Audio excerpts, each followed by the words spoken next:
ಏನಾಗತ್ರಿ ನಾವು ಎಕರೆಗೆ 300-400 ಹಚ್ತೀವಲ್ಲ natural regeneration 1000 ಆಗಿಬಿಡ್ತೈತಿ.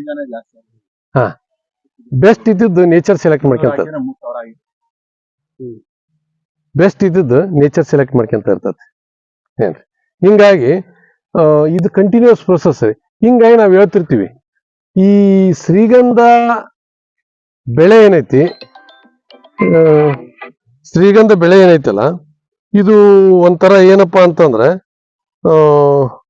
Gold mining ಇದ್ದಂಗ್ರಿ ಇದು. ಯಾಕಂದ್ರ ಸಾವಿರಾರು ಬಿದ್ದಿಟ್ಟು ಬಿಡ್ತಾವ, ಸಾವಿರಾರು ಬೇರೆ ಬೇರೆ ಬೇರೆ ಹಂತದೊಳಗಿರ್ತಾವ, ಒಂದ ಹಂತದೊಳಗಿರಲ್ಲ, ಬೇರೆ ಬೇರೆ ಹಂತದೊಳಗಿರ್ತಾವ. ನಿಮ್ಗೆ 1000 ಗಿಡದೊಳಗ ಹುಡುಕ್ಯಾಡಿದ್ರಂದ್ರ ಒಂದ್ 50 ಗಿಡ ಮಾತಾಡ್ಕೊಂತ ಹಿಂಗ ಹೋಗ್ರಿ, ಸ್ವಲ್ಪ ಸೊಳ್ಳೆ ಕಡಿತೇವ, ನಮ್ಮನ್ನ ಬೇಯ್ಬೇಡ್ರಿ, ಬರ್ರಿ ಒಂದಿಷ್ಟು ಹಿಂಗ್ ಹೊಡ್ಕೊಂತ ಇದ್ದು ಬಿಡ್ರಿ. ಹಾ ಕೈ ಆಡಿಸ್ತಿರ್ಬೇಕು. ಏನ್ ಹೇಳಕ್ ಬಯಸ್ತೇನೆ ಅಂತ